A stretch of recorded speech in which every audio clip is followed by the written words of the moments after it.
Hello बच्चों, तो AMU 9th entrance की पीवाईक्यू सीरीज में आपका एक बार फिर से स्वागत है। आज हम 2017 के पीवाईक्यू करने के लिए जा रहे हैं, साइंस सेक्शन के।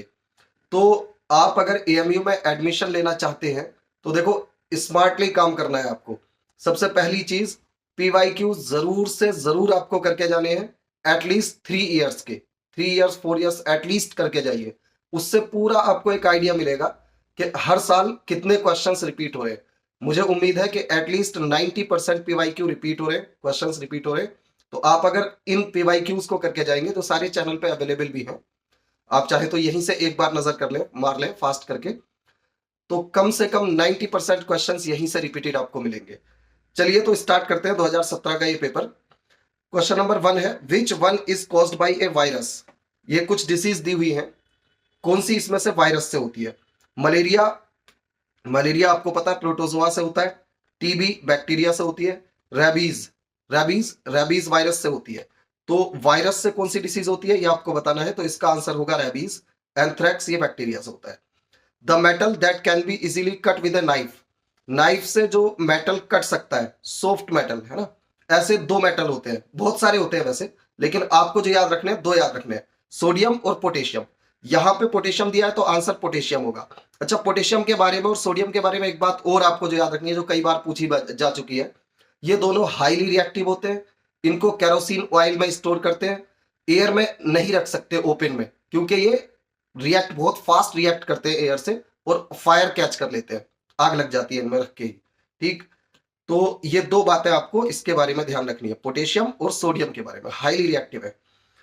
Zygote is formed in, zygote कहां पर बनता है, ये बनता है देखो ओविडक्ट में, फैलोपियन ट्यूब में बनता है। फैलोपियन ट्यूब को ही ओविडक्ट भी बोलते हैं। Next, sound frequency note Audible, जो ऑडिबल नहीं है, जो हमें सुनाई नहीं देती है ना, कौन सी फ्रीक्वेंसी है इनमें से। तो देखो, हमारे जो कान होते हैं 20 हर्ज से 20,000 हर्ज के लिए सेंसिटिव होते हैं। 20,000 हर्ज, 20 हर्ज से 20,000 हर्ज फ्रीक्वेंसी की साउंड हमें सुनाई देती है। 20,000 से ज्यादा या 20 हर्ज से कम हमें सुनाई नहीं देती। तो इनमें पूछा है कौन सा ऑडिबल नहीं है, कौन सी साउंड हमें सुनाई नहीं देगी। तो कौन सी फ्रीक्वेंसी की साउंड सुनाई नहीं देगी, यहां से देख लो, 20 हर्ज सुन सकते हैं, 200 हर्ज सुन सकते हैं, 19 हर्ज ये नहीं सुन सकते।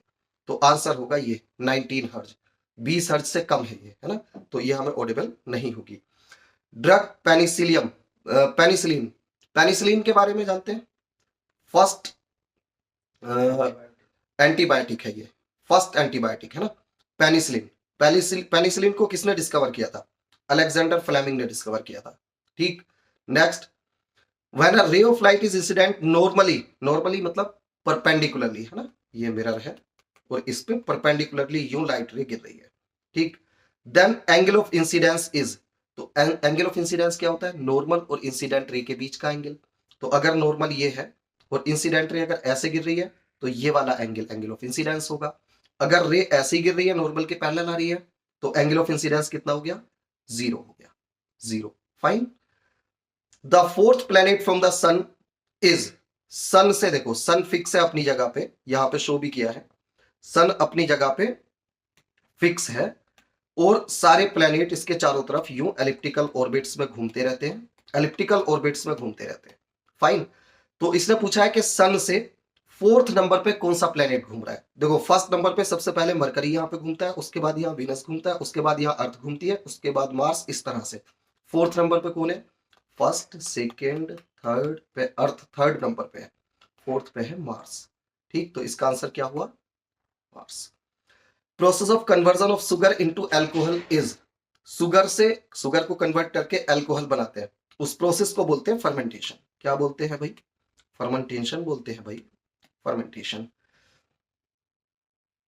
The process of loosening of the soil, ये कई बार रिपीट हो चुका है क्वेश्चन, स्पेशली याद रखना है, बहुत बार रिपीट हो चुका है। 7-8 साल के अभी हमने पीवाईक्यू किए हैं, मेरे ख्याल से 2025 से हमने शुरू किया, पीछे करते आ रहे हैं, और ये कम से कम फोर्थ या फिफ्थ टाइम रिपीट हो रहा है क्वेश्चन। लूजनिंग ऑफ सॉइल को हम बोलते हैं टिलिंग, टिलिंग बोलते हैं इसको। Next, which of the following unit is calorific value of fuel generally expressed. Calorific value को, फ्यूल की कैलोरीफिक वैल्यू, डीजल पेट्रोल इन सब की, इसे हम मेजर करते हैं किलो जूल पर केजी में। किलो जूल पर केजी। इसका आंसर होगा 4। Group of population which is capable of interbreeding is known as, ये भी कई बार रिपीट हो चुका है क्वेश्चन, है ना। इंटरब्रीडिंग किन किन ग्रुप ऑफ स्पेसीज में हम कराते हैं, है ना। तो इंटरब्रीडिंग कराते हैं स्पेसीज में, है ना, species. Plastids are found in, plastids, plastids केवल प्लांट के सेल में पाए जाते हैं, है ना। क्लोरोफिल भी इसी में होता है, और ग्रीन कलर भी इसी वजह से, इन्हीं की वजह से, क्लोरोफिल की वजह से होता है। तो क्लोरोफिल प्लास्टिड्स में पाया जाता है। In human being correct sequence of event during reproduction, तो रिप्रोडक्शन में देखो सबसे पहले बनता है गैमेट, उसके बाद फिर फर्टिलाइजेशन होता है, फिर जाइगोट बनता है, फिर एम्ब्रियो बनता है। तो इसमें कौन सा क्वेश्चन होगा, कौन सा ऑप्शन करेक्ट होगा? सबसे पहले गैमेट, गैमेट सब में है। इसके अलावा गैमेट के बाद बनता है आपका, होता है फर्टिलाइजेशन, फर्टिलाइजेशन गैमेट के बाद होता है। इसमें नहीं है फर्टिलाइजेशन, इसमें है, इसमें है। उसके बाद फिर जाइगोट बनता है, फिर एम्ब्रियो बनता है, एम्ब्रियो लास्ट में बनता है। तो ऑप्शन सी करेक्ट हुआ। Which hormone in our body help us to adjust to stress when we are angry or worried, जब हम बहुत चिंता में होते हैं या गुस्सा आता है तो उसे कंट्रोल जो करते हैं, कौन सा एक हार्मोन निकलता है जो उसे कंट्रोल करता है, वो हार्मोन कौन सा होता है? वो एड्रेनलिन होता है, एड्रेनलिन हार्मोन, ये याद रखना है, ठीक। Device use to test whether an object is carrying charge और नोट इज कॉल्ड, किसी ऑब्जेक्ट पे चार्ज है या नहीं है, ये हम इलेक्ट्रोस्कोप से पता करते हैं। इलेक्ट्रोस्कोप केवल ये बताएगा आपको ऑब्जेक्ट पे चार्ज है या नहीं है, पॉजिटिव है या निगेटिव है ये नहीं बताएगा, चार्ज है या नहीं है बस इतना बताएगा। Impression of image persist on retina of human I for about, persistence of vision एक टर्म है कि अगर कोई ऑब्जेक्ट हम सामने रखे हुए हैं, इसकी इमेज हमारी रेटिना पे बन रही है, ऑब्जेक्ट को हटा भी देते हैं तो हटने के 1/16 सेकंड तक इसकी इमेज हमारी रेटिना पे रहती है, इसको हम बोलते हैं परसिस्टेंस ऑफ विजन। और परसिस्टेंस ऑफ विजन कितना होता है? 1/16 सेकंड होता है, 1/16 सेकंड इसका answer. Next, ozone layer protect us from, देखो सन से जो लाइट आती है ना उसमें बहुत सारी रेज होती है, विजिबल लाइट तो होती है, उसके साथ साथ और बहुत सारी डेंजरस रेज भी होती है, एक्स रेज भी होती है, कुछ कुछ गामा रेज भी होती है, कुछ अल्ट्रावायलेट होती है, बहुत सारी रेज होती है। उनमें से एक जो बहुत खतरनाक है हमारे लिए, जो अगर हमारी बॉडी एक्सपोज हो जाए उसको तो हमारी बॉडी में जलन हो जाती है ना, जलन के निशान हो जाते हैं, इवन कैंसर भी हो सकता है, स्किन कैंसर भी हो सकता है। कौन सी रेडिएशन है वो है अल्ट्रावायलेट रेडिएशन, उन्हें ओजोन लेयर एब्जॉर्ब कर लेती है, अल्ट्रावायलेट रेडिएशंस को एब्जॉर्ब करती है। ओजोन लेयर का सबसे अच्छा काम यही है कि ये अल्ट्रावायलेट रेस को एब्जॉर्ब करती है, ये सीधी हम तक नहीं पहुंच पाती है। Once first oil was drilled in, पहला ऑयल का कुआं जो खोदा गया था, कहां पे खोदा गया था? पेंसिल्वानिया में। Baking soda is also known as, sodium hydrogen carbonate भी इसको कहते हैं, और सोडियम कार्बोनेट भी इसको कहते हैं, सोडियम कार्बोनेट, ठीक। बेकिंग सोडा को सोडियम हाइड्रोजन कार्बोनेट के नाम से भी पूछा है इसे, ये ध्यान रखना है आपको, सोडियम हाइड्रोजन कार्बोनेट के नाम से भी इसी क्वेश्चन को पूछा है ना। तो बेकिंग सोडा को सोडियम हाइड्रोजन कार्बोनेट भी बोलते हैं, सोडियम बाइकार्बोनेट भी बोलते हैं। Next, which of the following mammal was clone successfully, clone, sheep को क्लोन किया था, है ना, 1996 में, है ना, 5 जुलाई 1996 को, उसका नाम था डोली, ठीक।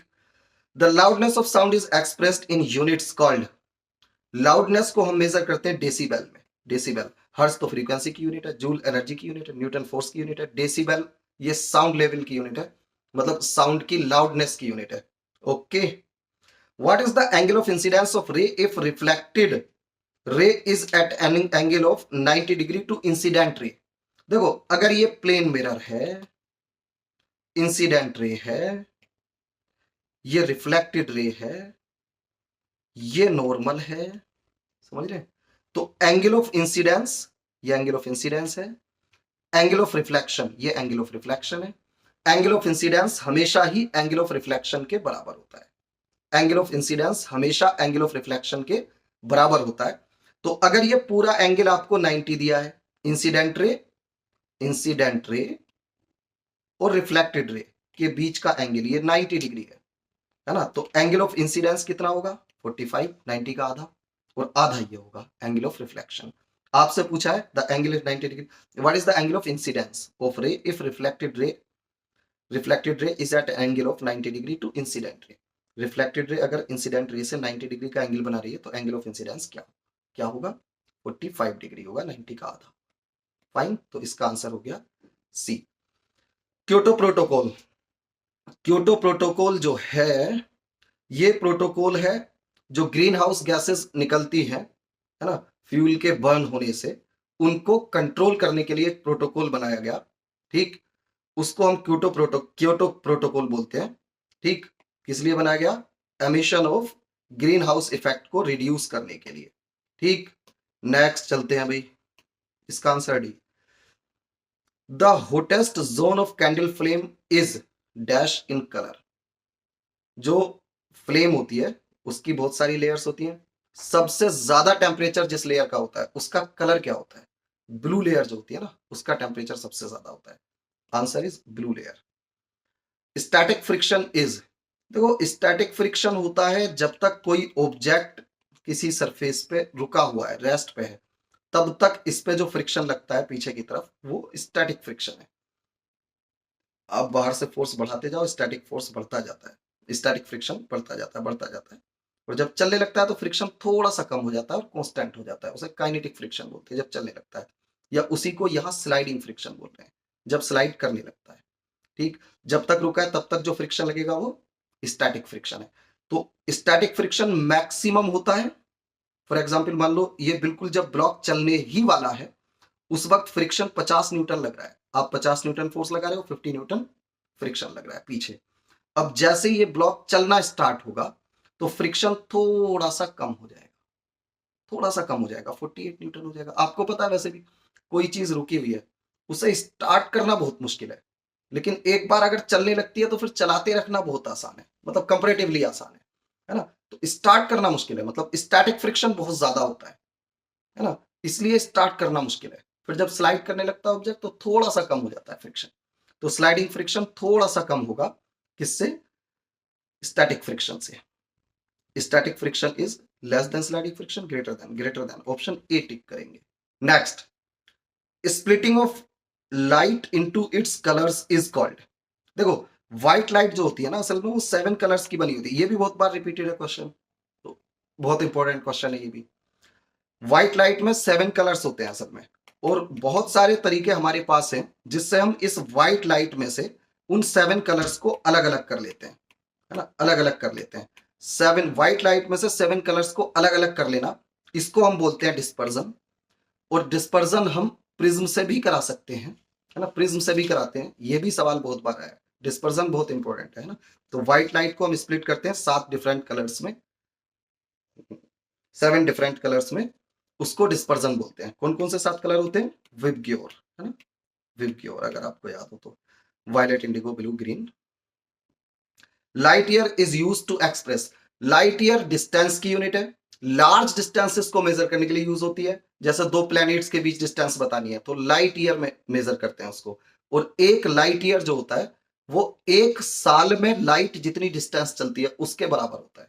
ठीक, वह तो लाइट ईयर किस चीज की यूनिट है? डिस्टेंस की यूनिट है। Next, which of the following is used in manufacture of steel and extraction of many metals? Steel आप अगर जानते हो तो स्टील और आयरन में फर्क क्या है?